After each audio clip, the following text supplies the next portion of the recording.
భాయ్ ఏదో కొత్త పార్టీ పెట్టబోతున్నాడు అంట కదా. సోషల్ మీడియాలో గట్టిగా వార్తలు నడుస్తా ఉన్నాయి. అల్లు అర్జున్ పార్టీ పెట్టబోతున్నాడని. ఈ పార్టీ మరి ఆంధ్రాలో పెడతాడా తెలంగాణలో పెడతాడో తెలియదు, కానీ మొత్తానికైతే గ్రేట్ ఆంధ్ర అని చెప్పేసి ఒక వెబ్సైట్ అయితే ఉందన్నమాట. సో వైసీపీ పార్టీకి సంబంధించి చాలా అద్భుతంగా వార్తలు రాసేటటువంటి ఒక వెబ్సైట్ అనమాట. సో ఈ వెబ్సైట్ వాళ్ళు ఈ వార్తని వేయడం అయితే జరిగింది. అల్లు అర్జున్ రాజకీయ రంగ ప్రవేశానికి శ్రీకారం, ప్రశాంత్ కిషోర్తో సంప్రదింపు, జాగ్రత్తగా అడుగులు, మామగారి వైపు నుంచి ప్రోత్సాహం సహాయం. సో ఒక్కొక్క పాయింట్ దగ్గర నుంచి వద్దాం అనమాట. అల్లు అర్జున్ రాజకీయ రంగ ప్రవేశానికి శ్రీకారం. ఎందుకు రాజకీయాల్లోకి రావాలనుకుంటున్నాడు అల్లు?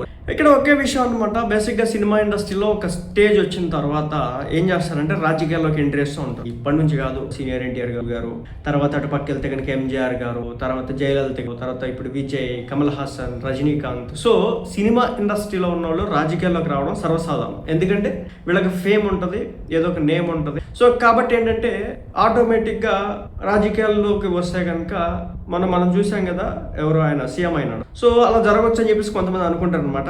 కానీ వీళ్ళకి పవన్ కళ్యాణ్కి వీళ్ళకి చాలా డిఫరెన్స్ అనమాట. ఎందుకంటే పవన్ కళ్యాణ్ గారు ఎప్పుడు కూడా అలా అనుకుని రాజకీయాల్లోకి అయితే రాలేదు, ఏదో సేవ చేద్దామని చెప్పేసినాడు.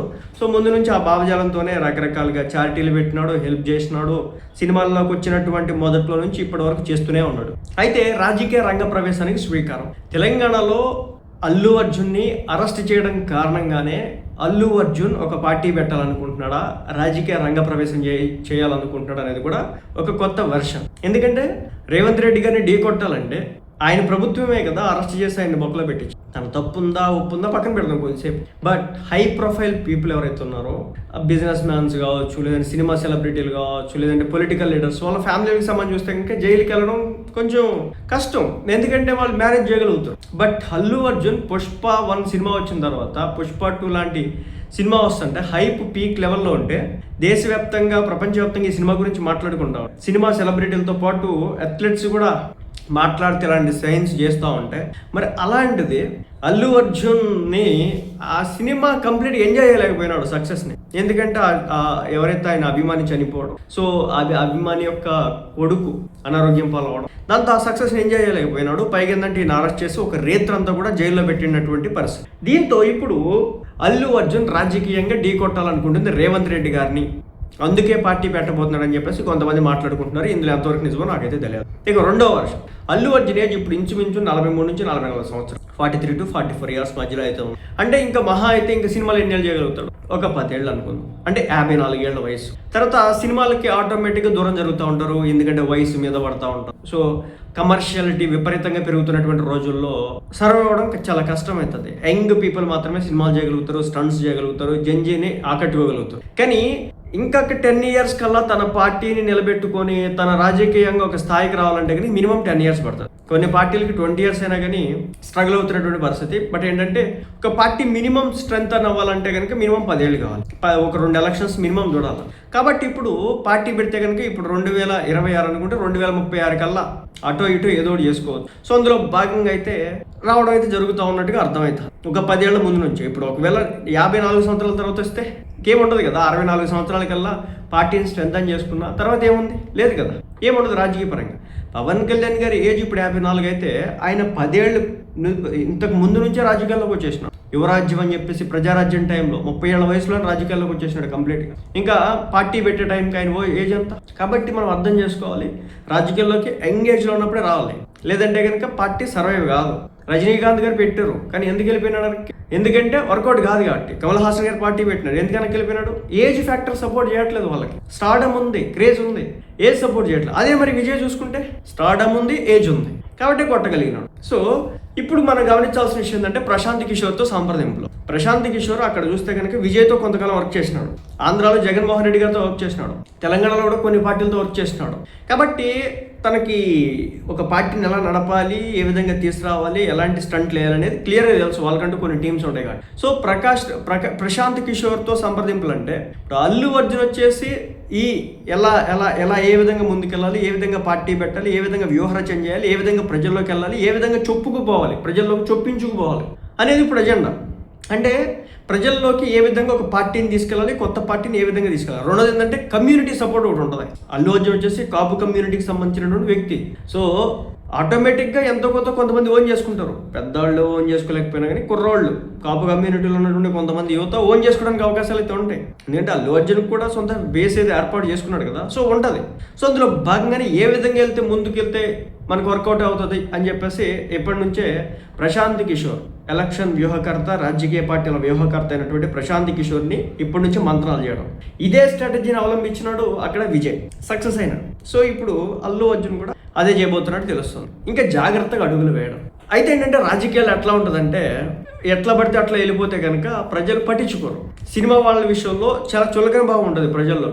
గ్రౌండ్ లెవెల్కి వచ్చేపాటికి చాలా తక్కువగా చూస్తుంటారు సినిమా వాళ్ళని. సో అంటే బేసిక్ ఎలా అంటే వాడు వీడు అనే అనే అంటే మన సినిమా ఒకటి వచ్చిందంటే కనుక వాడి సినిమా వచ్చిందంటారా, వీడి సినిమా వచ్చిందంటారా ఎలా అయితే అంటారో, సో గ్రౌండ్ లెవెల్లో కొంచెం ఉంటుంది అనమాట. కాబట్టి దీన్ని తగ్గించుకోవడానికి చాలా జాగ్రత్త అడుగులు వేస్తున్నట్టు తెలుస్తుంది. అలాగే మామగారి నుంచి పూర్తిగా ప్రోత్సాహం సహకారం అంట. సో ఈయనకి సొంత మామగారు అనుకుంటే కనుక ఇంకా ఆయన పిల్లనిచ్చినటువంటి మామగారు, ఇటు చిరంజీవి గారి మేనమామ గారు ఉన్నప్పటికీ కూడా బట్ అవ్వకపోవచ్చు. ఎందుకంటే మనందరికి కూడా తెలిసిందే ఇంతకు ముందు వరకు వాళ్ళకి మధ్య కొంత గ్యాప్ అయితే వచ్చినాడు.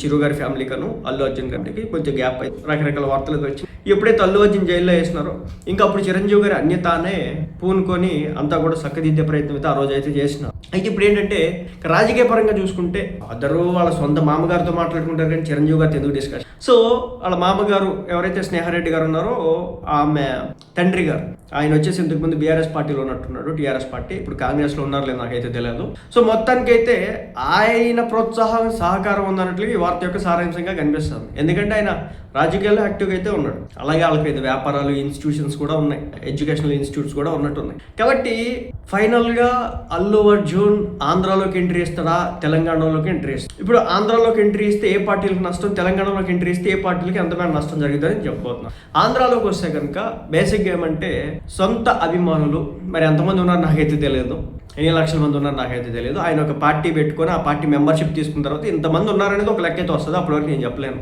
ఎవరో కూడా చెప్పలేను. సో కాబట్టి అలాగే సొంత కమ్యూనిటీ ఆల్రెడీ పవన్ కళ్యాణ్ గారిని ఓన్ చేసుకుంది. మీరు గమనించినట్లయితే కనుక టీడీపీలో కాపులు ఉంటారు, వైసీపీలో కాపులు ఉంటారు, బీజేపీలో కాపులు ఉంటారు నాయకులు. బట్ పవన్ కళ్యాణ్ గారిని ఓన్ చేసుకున్నందుకు వాళ్ళని ఎవరిని ఓన్ చేసుకోలేదు. ఇప్పుడు పవన్ కళ్యాణ్ గారు టీడీపీ పార్టీతో పొత్తు పెట్టుకోవడం ఏదైతే ఉందో కొంతమందికి అది ఇష్టం లేదు. అలాంటి వ్యక్తులు ఎవరైనా ఇప్పుడు అల్లు అర్జున్తో చేరుతారా? ఇప్పుడు అల్లు అర్జున్ గారికి కొంత పాజిటివ్ సపోర్ట్ వైసీపీ వాళ్ళ దగ్గర నుంచి ఉంటుంది.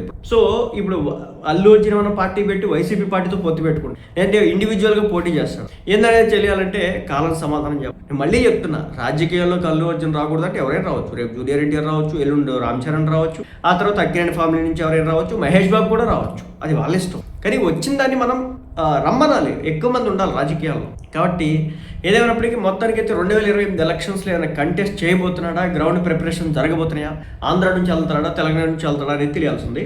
ఇంకా నెక్స్ట్ ఏంటంటే ఇంకా మనం తెలంగాణ విషయానికి వద్దాం. ఏదైనా బొక్క పెట్టేది ఏదైనా ఉందంటే బీజేపీ పార్టీతో సపోర్ట్ పెట్టుకొని పెడితే గెత్తే కాంగ్రెస్ పార్టీ, రేవంత్ రెడ్డి గారికి సంబంధించినటువంటి పార్టీ, దానికే పెట్టాల్సి ఉంటుంది. ఎందుకంటే ఈయన జైల్లో వేసిన పర్సనల్ గ్రడ్జ్ వాళ్ళకే వాయింది కాంగ్రెస్ పార్టీతో ఉంది. కాబట్టి మరి చూడాలా, తెలంగాణలో పార్టీ పెట్టినా లేదంటే కనుక పొత్తులు పెట్టుకున్నా లేదంటే కనుక ఒక పార్టీ బీజేపీ పార్టీలోకి జంప్ అయినా, సో జరిగే విధ్వంసం ఏంటంటే ఇంకా కొంతమేర కాంగ్రెస్ పార్టీకి వ్యతిరేకంగా అయితే ఎజెండా అయితే నడుస్తుంది. మరి చూడాలి ఎలా జరగబోతాం. మొత్తానికైతే ఎప్పుడు రాజకీయాల్లోకి వస్తాడు ఏం కథ అనేది కాలం సమాధానం చెప్పాలి. కొన్ని వెబ్సైట్లు అయితే ఛానల్స్లో అయితే వార్తలు అయితే వేస్తున్నారు, ఎంత నిజం అనేది తెలియాల్సి ఉంది. సో ఒక అనాలిసిస్ ప్రకారం చూసుకుంటే కనుక 2 తెలుగు రాష్ట్రాల్లోకి ఎంట్రీ ఇస్తే సినారియో ఇలా ఉంటుంది.